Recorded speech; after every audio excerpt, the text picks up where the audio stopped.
Well, I'm back from Italy, as you can see, and it's quite fitting that I went there because I just pulled off the Italian job. Except there's no Mark Wahlberg or Edward Norton around here. There's just Connor McDavid, a Conn Smythe trophy, and the Florida Panthers taking the Stanley Cup in Game 7. And I'd like to congratulate those Florida Panthers because apparently nobody wanted to do it at the NHL draft, so allow me to do it. Congratulations to the Florida Panthers, yet another team who has found out that shifting your philosophy from offense to defense will in fact bring you a Stanley Cup. The Tampa Bay Lightning learned this as well. President's Trophy win, eliminated in the first round via sweep by a defensive Columbus Blue Jackets team. You have the Cardiac Cats, built on an all-offensive system. President's Trophy, best offensive team in the league, out in the second round, swept by that exact previous version of themselves, the Tampa Bay Lightning. And now, after a year and a half with a full defensive transition, the Florida Panthers take home that Stanley Cup. And honestly, it's another reminder that the better team doesn't always win the game, and the better team doesn't always win the series.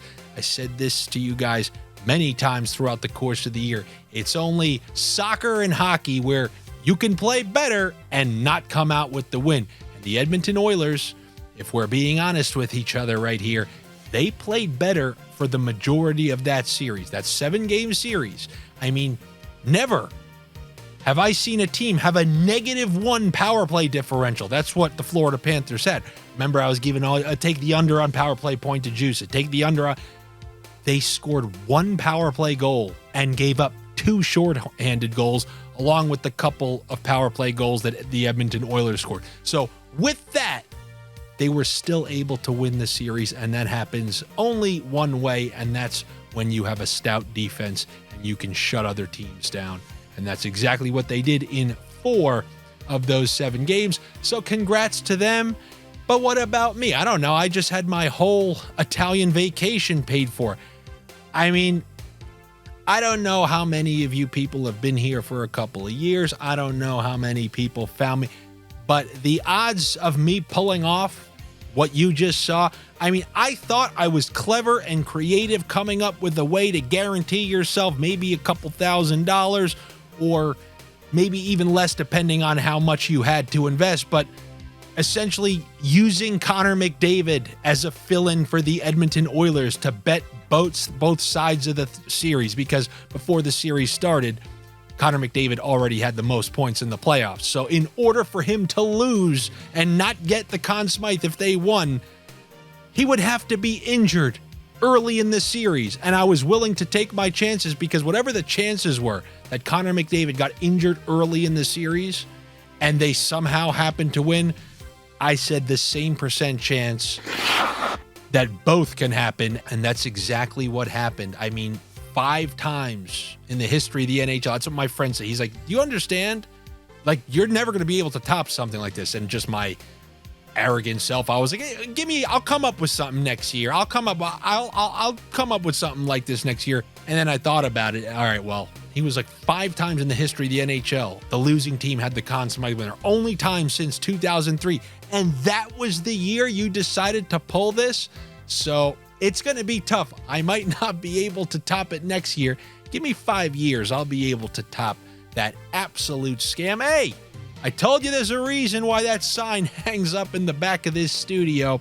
But with the Stanley Cup aside, looking back at this 2023-2024 season, I'll deem it a huge success for all of us for a variety of reasons. The most important being it's another year where we've introduced a bunch of new features to all of these sports books. You guys remember, not this past season, but the one before, when Caesars, who was the first of the major 4 sports books to introduce player points to a total or a money line, I acted like that was a revelation. Finally, if we like Tampa to win, we don't have to take them a -230. We can take a Braden point.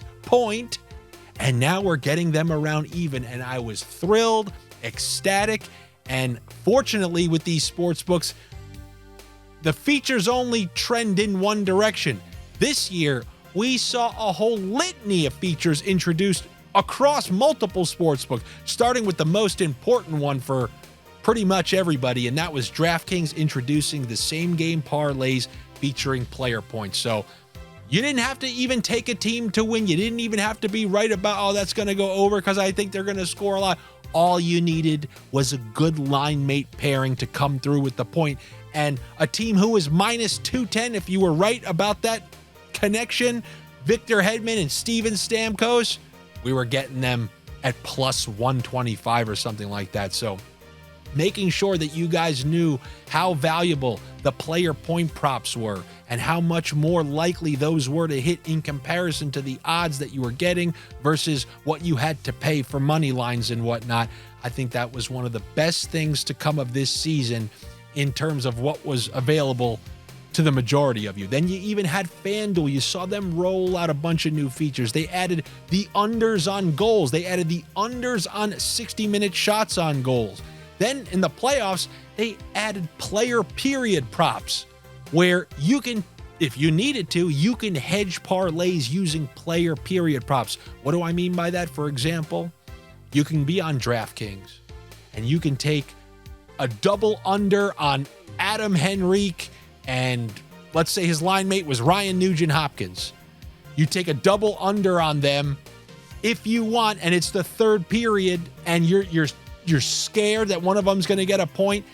You can get them at like plus 350 or something, or plus 400. Anything you wanted to use the player period props to hedge on a different site that you made that bet on, you now had available to you.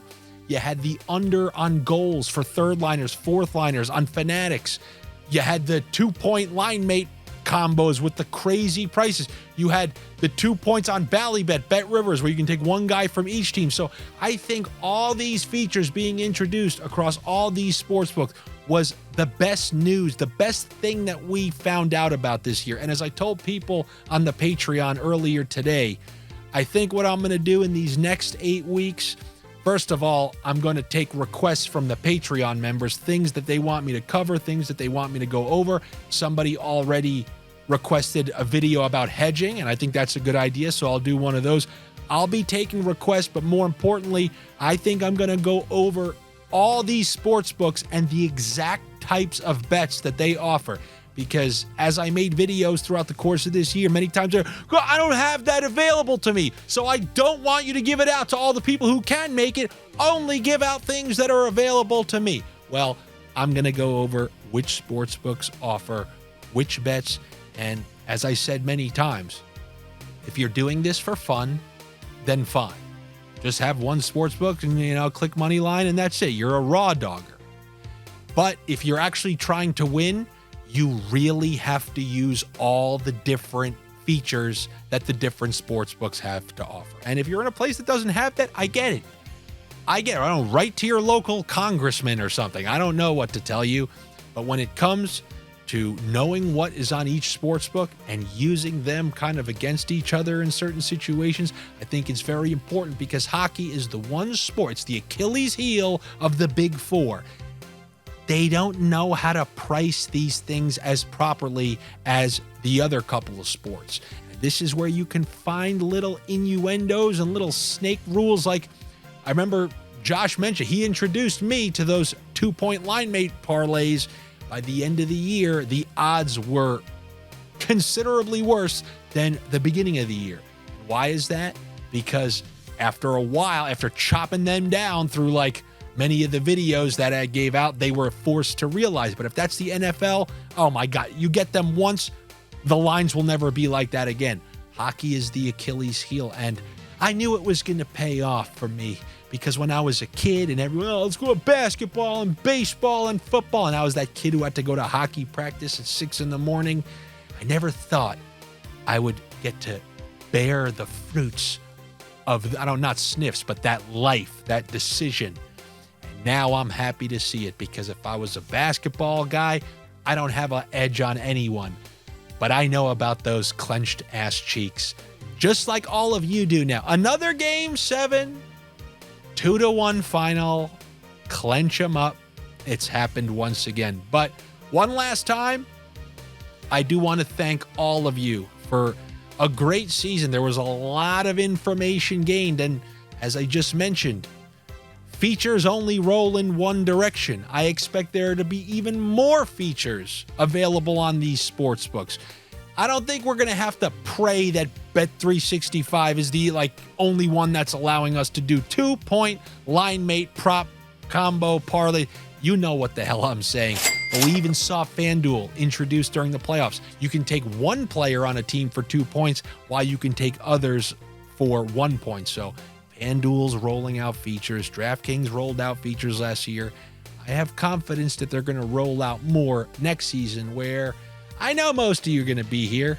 Most of you will be back for next season, but you know what would be even better than that is if you join the Patreon, so I can get new things like this and get more absurd props to add to the studio. But over there, that's where I'm going to be fielding those requests, and that's where Josh is putting out his daily MLB picks, the ones that you see on I Hate Baseball. I mean, I think he's had 5 or 6 straight winning weeks already. I was looking in Italy at the chat. Everybody seemed to be thrilled. So this is working out quite nicely during this 8-week stretch. Hopefully I see you guys over there. It's patreon.com/Andy Francess, because this show, what you see here, this ain't brought to you by Nestle Quick. No Kool-Aid sponsors this. I have a grand total of 0 sponsors. So the only people responsible for this are the people who I am extremely appreciative of on my Patreon. I'm going to one day, if this keeps heading in the right direction, if things really blow up, I got the records. As Chris Hansen says, I got the transcripts. I know who's been there the longest. One day, I'll find a way to I'm going to remember the OGs. What does that really mean? I don't know. I'll get you free tickets to a movie or something. Who knows? Benefits to be named later. Anyway, thank you guys for a great season. I'll be coming out with stuff over the course of the summer, whether it's the requests from the Patreon videos. I'm obviously going to trickle some NFL videos. It's a little too early to say, oh, I like the under on this guy's yards for the season, when there are still a bunch of moves to be made. Injuries can happen, signings can happen. So I don't think it's necessary for me to do that. I'm already seeing the fantasy football must draft videos. What do you, who are you going to must draft? You don't know anything yet. No, but we can, no, you can't. No, you can't. Remember when Ezekiel Elliott and all those running back, Dalvin, they all signed with a week left of training camp. So I'll check in with you with NFL stuff later in the summer. Who knows? Maybe a couple of earlier ones, or if I see something crazy like that Hawkinson mistake that we saw, I'll now have time to go look through some of those. And obviously, if I catch anything, just like I did with the Hawkinson, I can immediately throw that over on the Patreon. And also, you got those comedy pods coming here. I dropped one right before I left for vacation, and now I got a whole bucket of vacation material. Oh, tons of things.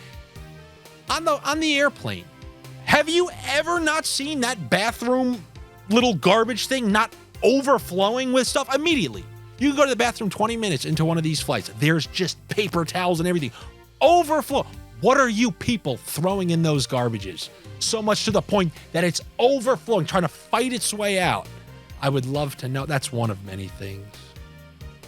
I don't even want to get into it. Anyway, check those out. I think you'll enjoy them if you enjoy some of the stuff that you watch here when it comes to sports videos. Anyway, I'll be back with you where for I Hate Baseball. Mondays, Tuesdays, Wednesdays. Definitely check that out. I will see you then. It's early in the afternoon, but like I said, if you want those sniffs nice and early, Josh posts them, 7 a.m., 8 a.m. on the Patreon. So hopefully I see you there. If not, I will see you for the next episode. Take it easy.